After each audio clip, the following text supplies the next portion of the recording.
one of the things that Michaela and I were discussing is it seems like there's a lot of information available about the theory of innovating, applying new technologies. One of the things that we had discussed was, are there actual lessons learned? It seems like we've dramatically increased the velocity of innovation, but do we have any good case studies that exist out there? And one of the things that I think is fascinating is to look at actually one of the places that was really very quite informative for my career was about a 5 years that I did at a fund called at a smaller fund that sat within intellectual ventures.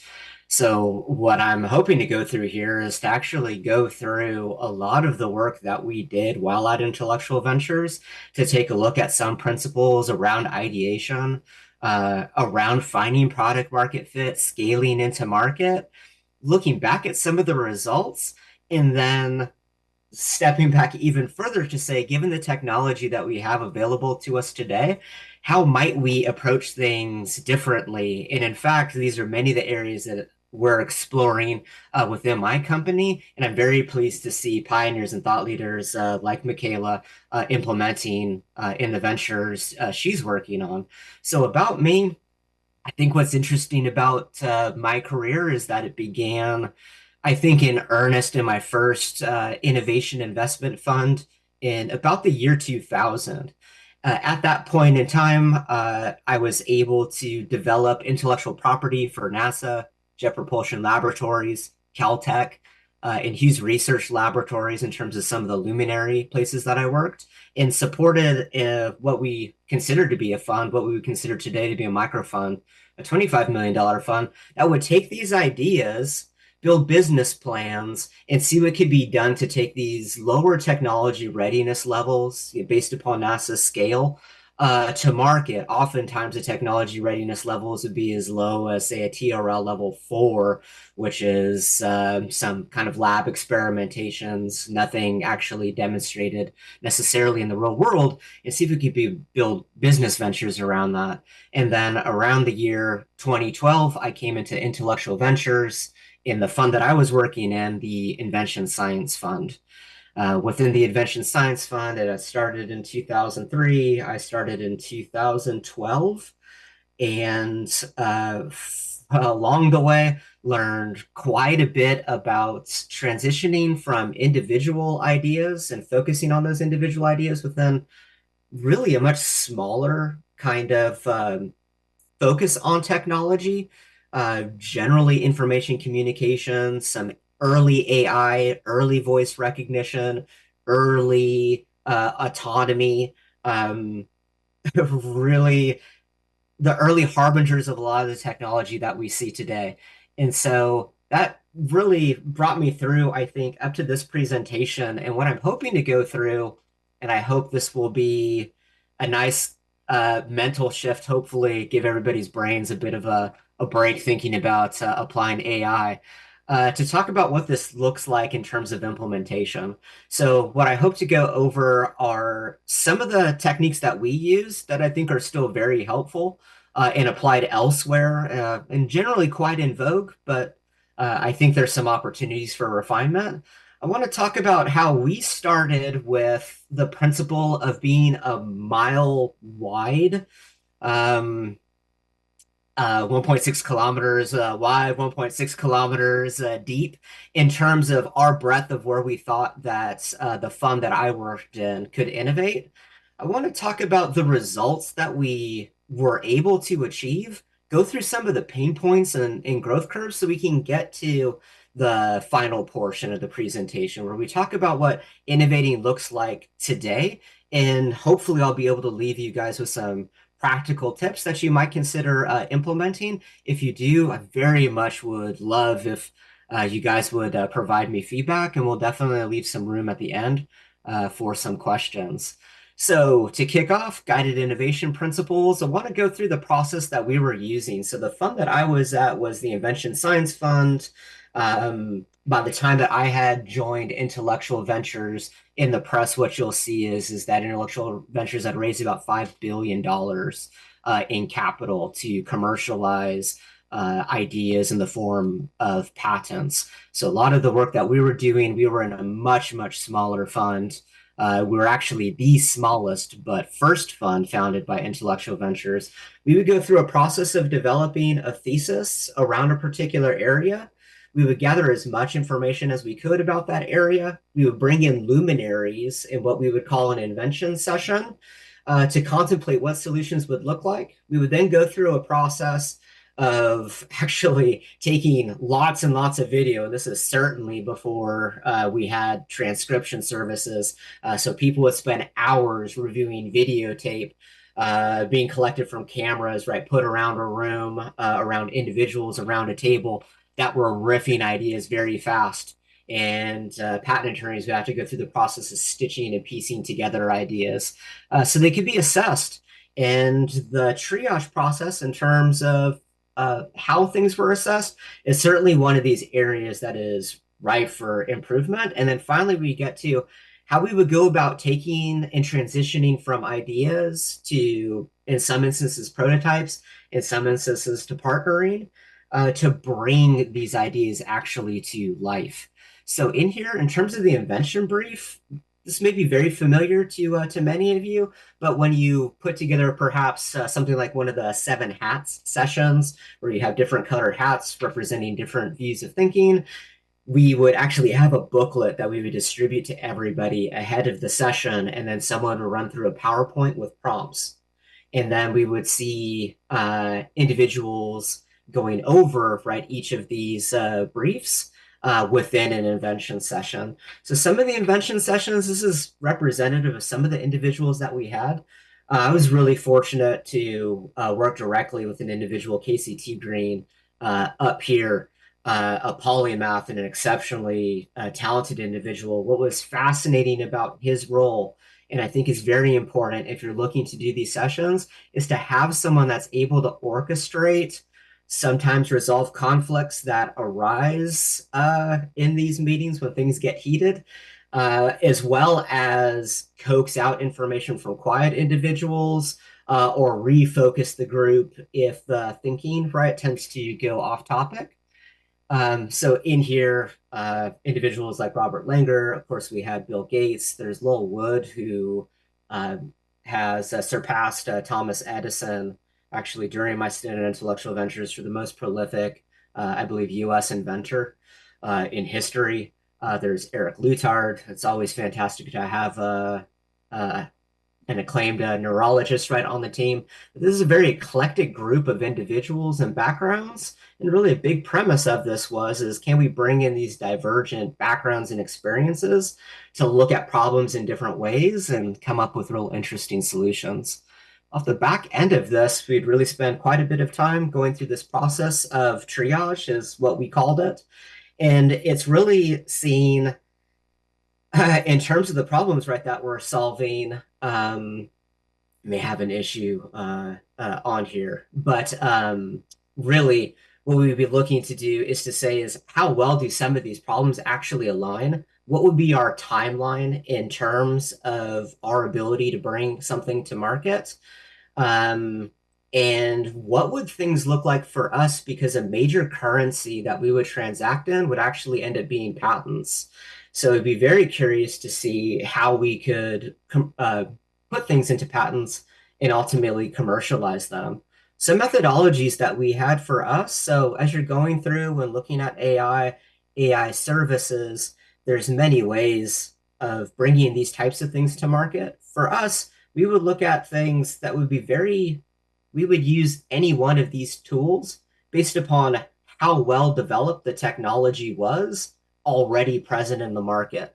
So if we saw an opportunity where there was many startups actually already working in a space that we had developed some significant solutions, we would attempt to find those companies that had attributes that we thought could be winners in the space and see if we could empower them with our know-how in the form of patents, and in some cases, other additional know-how, and do exclusive licensing. When markets had grown really big and adopted the technology that we would look at, we would see if we could license all of the players to bring a type of standard to the market. In some instances, we'd be able to take startups that had no patent protection for their concepts, and we may have actually much earlier priority dates than even when the companies had started, and we might exchange patent rights right for equity pieces. We would do patent sales, and this sounds exactly like it sounds. And then what became really interesting were these methodologies, seeing what we could do to actually incubate companies as well as find partners that would license our intellectual property, sell services that we had invented into companies when we just did not have the resources or the individuals to bring some of these ideas to life. And this is really a major portion of the process that we're running at the Invention Science Fund. What we would take a look at is in going so wide and so deep, one of the big challenges that we really faced early on is how do we take all of these ideas, these patents and applications across so broad and diverse an array and bring them all to market, keeping in mind that your life of the patent's generally 20 years. Our fund had started right in 2003, and by the time that I had started in 2012, we had 100 or so issued patents, about 4,000 applications, and they're all spread over applied physics, and much of this would be what we would call deep science today, health, which is a major focus of the events you're all attending, and these information communication technologies, 5,600 patents applications, a little bit more than that at the peak of the portfolio, which was pretty substantial. In here, yeah, it's just taking a look at the breakdown. But what we saw over that diversity is while the fund started in 2003, we started seeing that what we were inventing and the way to commercialize things, there was a lot of variation. So it wasn't just that we had ideas that could found businesses. There were some things like the adventures that we ended up actually some of the invention that we spun out for a global good was really fantastic for developing world applications where systems have to be dramatically less sophisticated due to the societal and cultural differences with what we would consider more of the, I guess, mature, modernized, industrialized first world nation. And then we have, so just to go through some of these things, within Ivy Lab, we realized there was this opportunity where we would have to develop a lot of the technology in order to be able to see it brought to life. Much of it was just far too early. Global good is this opportunity for us to take some of this innovation that can make a world impact where you weren't going to see traditional markets developing and commercializing. So we'll get into some case studies here. Gray Sky Ventures is an opportunity to take a lot of our health technologies and seed along with investment areas where we had developed intellectual property, invest in startups. And then we had the Deep Science Fund, which actually was a bit more of our applied physics use cases. There's two additional spinouts that came out of this, just to give an example of how we would start from a very high level portfolio, zoom into these special purpose vehicles to commercialize. These vehicles will allow us to bring in additional funding and stay with these ideas until we could really do something quite special and substantial with the funds. Ultimately, we would also have ISF Labs where we would incubate additional startups, and we would have a special vehicle called the Metamaterials Commercialization Center, where we're taking problems that were 40 years old at the time that we started doing innovation and coming up with truly disruptive technologies and spinouts. So along the way in doing all this, I think it's real interesting to look at some of the things that we accomplished and provide some takeaways. So out of these 5,600 patent applications, we were able to spin up over 12 really disruptive startups. Those businesses themselves to date have raised over 750 million. I think there's some evidence on the web that shows over $1 billion have been raised. There's been two recent exits of those 12 startups. Those exited for a total, just those two, over 3.3 billion US. So that's a pretty fantastic, I think, result for something that just started with ideas. And then out of this 5,600 assets, actually eight special purpose vehicles were spun out of ISF. Um, and each one of those also received additional funding. In putting together business models for these things, to me, was just fascinating how much value actually came out of these concepts, and then later on was actually validated by market. So in terms of some of the things that came up, I certainly put together a handful of kind of Cliff Notes versions of some of the things that each of these organizations were working on. This is really a broad and eclectic portfolio spanning time. So what you can see here is that we would go through and somewhat regularly we would have these breakouts of substantial portions of the portfolio where we have IP transfer, knowledge transfer.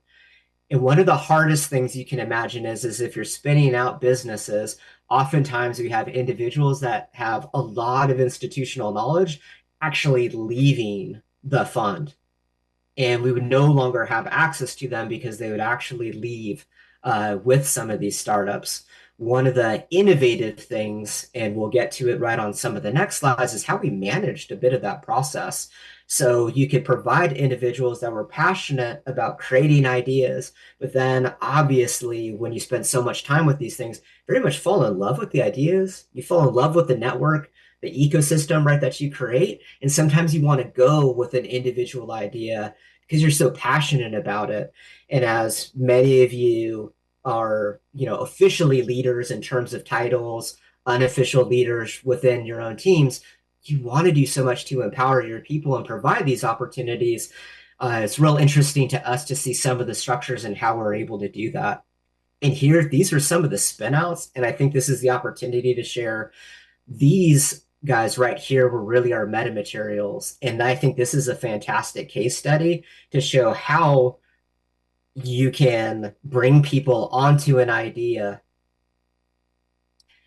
shed right these individuals out of the fund so they can pursue their passions without losing a really healthy cadence of continuing to do spinouts in similar areas. So what we would do is we would have Chimeta, for example, was a spinout in the metamaterial space. This absolutely works in health and actually work just as well, if not better, in health, where you have subject matter experts that are developing the core technology. Before these individuals are actually spun out of the fund, we would have them in our own incubator. We'd bring in the next team that would come in after, and we'd have them these two teams sit together with a bit of a glass wall at some towards the end of the first company's time in the incubator.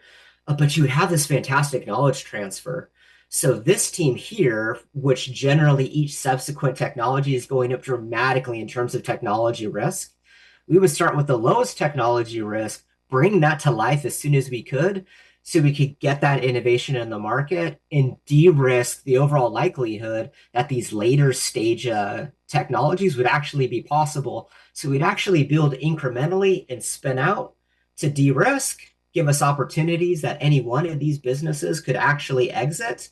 And instead of just spinning out one company that would have the ability to take over potentially all of these different markets, we would exclusively license each of these businesses within a very specific field of use. In this way, these companies, once spun out, would never compete against each other, which would dramatically lower the risk of competing. And I wish I could say this is my idea, but this is something that the very bright people in the Invention Science Fund would go through a process, figure out this is what we've innovated. We would consider this a platform technology, and that the core fundamental solution that we had developed would actually impact multiple different types of industries. And we could use these differences in the industries to use the patents that we had filed to craft very specific licenses of where these companies could actually operate. And that worked out very well. Evolve was one of the exits that we recently had, I believe, in the past 2 years. I want to say this is a $1.7 billion exit, and that's all publicly available.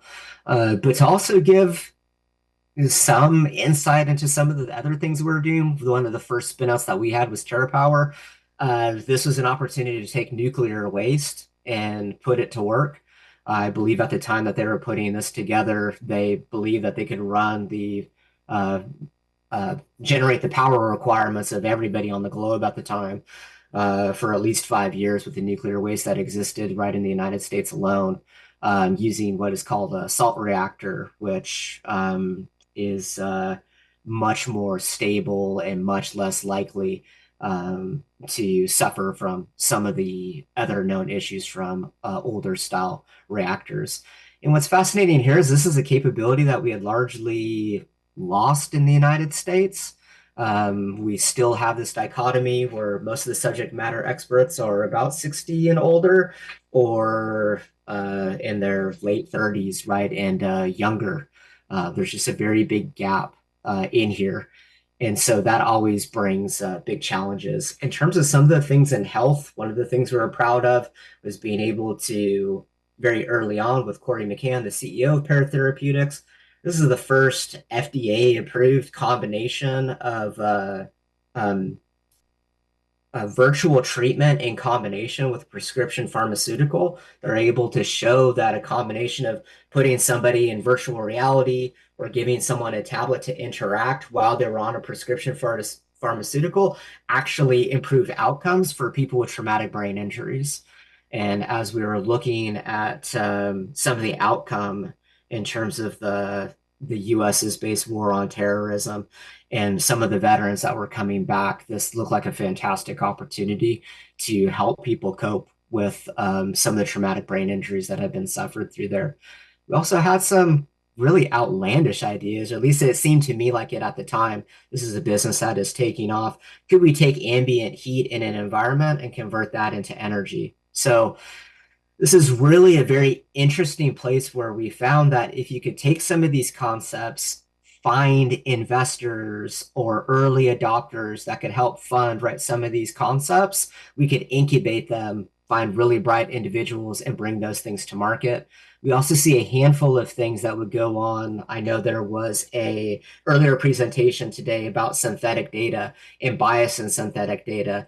I think there's some pioneers out there, and Lexet started in 2017 in this space, doing actually some fantastic work to aid and train computer vision models with synthetic data. All of this came out of originally one patent portfolio.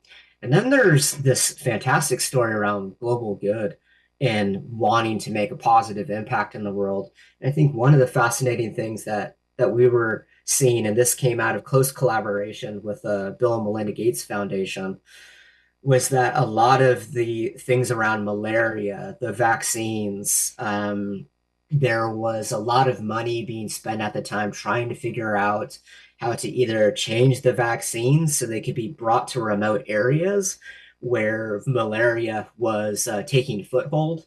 And we could see through what ultimately became the Disease Modeling Institute how these little hubs, you could actually model the proliferation of malaria, which posed a substantial, the lack of ability to provide vaccines provided the substantial hindrance to being able to eradicate malaria. So one of the things that was worked on through Global Good in partnership with the IV Lab was what ended up becoming the Arctech Cooler. Ultimately, this would go on to receive an award from the USPTO for Patents for Humanity Award, which was a major accolade. But one of the fascinating things here is you could take this cooler, put the vaccines in it without adding any new ice. You could actually keep these things cool for about 30 days at the right optimum temperature, even with people opening and closing this thing multiple times over multiple days. And this non-technical in that it doesn't require, any batteries. There's no electronics involved here. So in that way, this low, I guess, technically sophisticated solution in that way provided massive impact. And so really this was an example of being able to take some of these premises of truly understanding the problem. What is it that we're trying to accomplish? Pulling in different people from different disciplines, to go about and say, well, could we ultimately build, right, a better cooler? And so this is just some of the examples of different types of problems, different types of modalities that could be brought to market. And I think overall, one of the lasting legacies of this is sometimes it's really good to be a bit more narrow in the types of problem that you're trying to solve, but go very deep. It really seemed to me in bringing these technologies and solutions to market that played a vital role in achieving a lot of the success because you end up developing a network where everybody knows each other. You have an opportunity to build relationships with government players, regulatory bodies, certainly thought leaders, manufacturers, distributors, supply chains, vendors that actually you could collaborate with in terms of optimizing these systems, right, for their vaccines. But overall, right, transitioning into what innovation looks like, right, moving forward, right, in 2024, there's really some things that I see some people kind of doing that are challenges.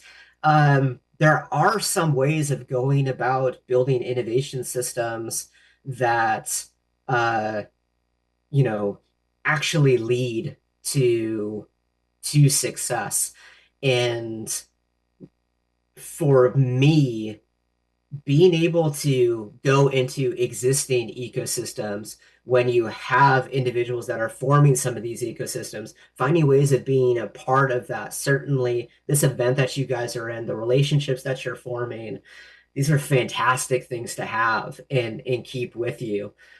Getting tips from other individuals that have done things is a much better use of time than spending a year or so trying to develop right new governance and systems around your innovation. Reusing some of the things and then being bold enough to evolve and make them more specific for your needs tends to give people the time that they need to be successful within their mandate in a much faster period of time. One of the challenges I also see is over reliance on data to the sacrifice of relationships. Data is fantastic, but I think with a lot of the things that we're seeing in AI, especially generative AI, where there's going to be some confusion over whether or not an individual that you're looking at on a video screen like this is real or is an AI, right, bot, having these personal, close relationships, I think is going to be the gold in the way that data, right, had been, the new, oil from previous states. I feel there's truly going to be much, much more room for professional networks. Another one is focusing maybe a bit too much on vanity projects, the press releases over results. I see many people going through and saying, "Hey, we formed this fantastic collaboration and partnership," and then when I scan the page 6 months or a year later, 2 years later, 3 years later, I never see the follow up on what those results were. And so that's a real challenge. And I understand when people go out, sometimes when you attempt to do something that's very ambitious, bring something to market, we get the timing wrong and we're too early right to market. But I think it's really important to step up to some of these challenges so others can learn from them. And then also, it helps you internally to realize what were we doing? Were we doing this right for the right reasons? Um, and how do we stay right on point, right, for our vision? And then finally, a lack of governance in general. So governance to me is being able to maintain the data, the assumptions of why you pick up very specific projects and ultimately bring them to market. Without good governance, without managing data, without being to manage right relationships, it's very hard to continuously improve and get much better at predicting what the market will actually bear out in terms of adoption. So moving in here, this is a pretty kind of tried and true format of innovation types. So starting out with the strategic vision, going through ideation processes, scouting, validating, refining concepts, right, bringing them to market through the development and de-risk process, being able to launch, enter the market, iterate over time, and then ultimately sunset, and then governance. As you go through this process and see what succeeds and what fails, how do you provide feedback loops? back into the system. So you might be able to iterate on the strategic vision or change the process in which you validate and refine the projects you pick up. Through here, in terms of some of the things that work, invention briefs, we firmly believe that if you make market timing, what will the market bear out really in the next 12 months? Looking at that as a principle to see what you can get done really helps with even more ambitious processes or projects. And starting with something like a deep understanding of voice of customer makes a huge difference in ultimately informing some of these things in terms of market timing focus.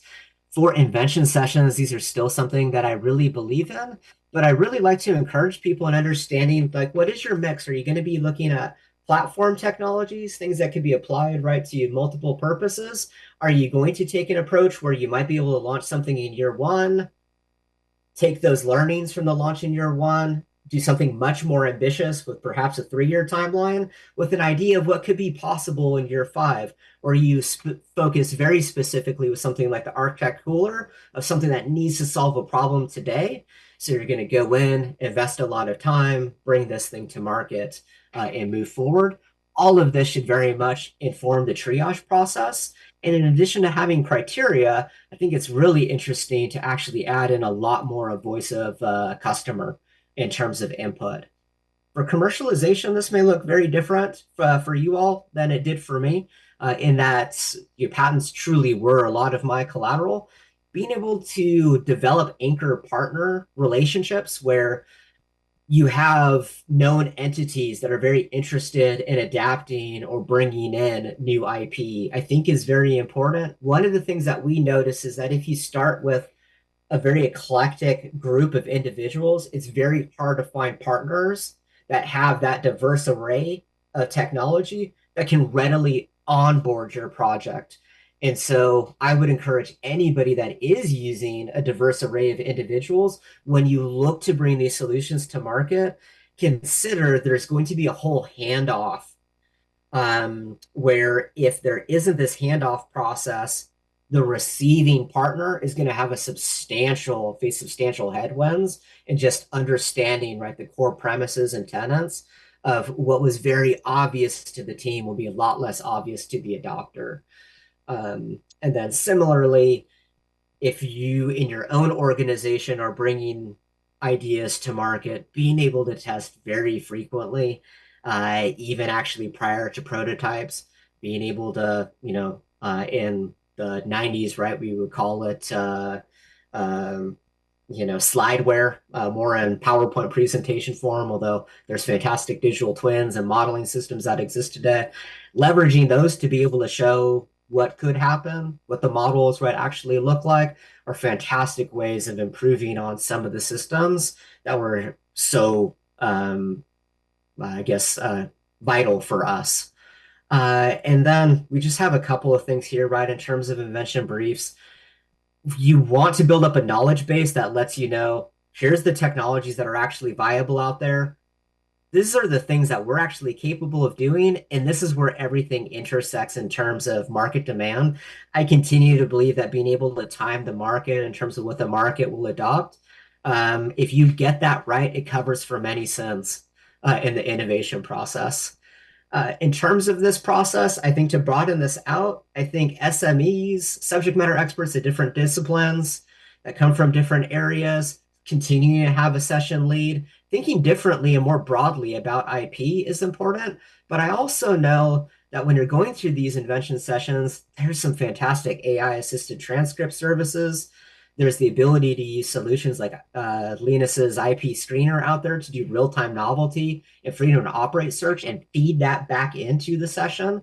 There's this fantastic opportunity for GP-generated summaries. You can convert these concepts and ideas, bundle them together using GPT into what we call idea captures. So you can actually build up a library of things that you might bring to bear in the future. In terms of triaging, we really encourage people to go through and figure out what the right mix is, as well as consider balancing the portfolio in terms of what your ideal profile mix is of lower risk to higher risk types of opportunities.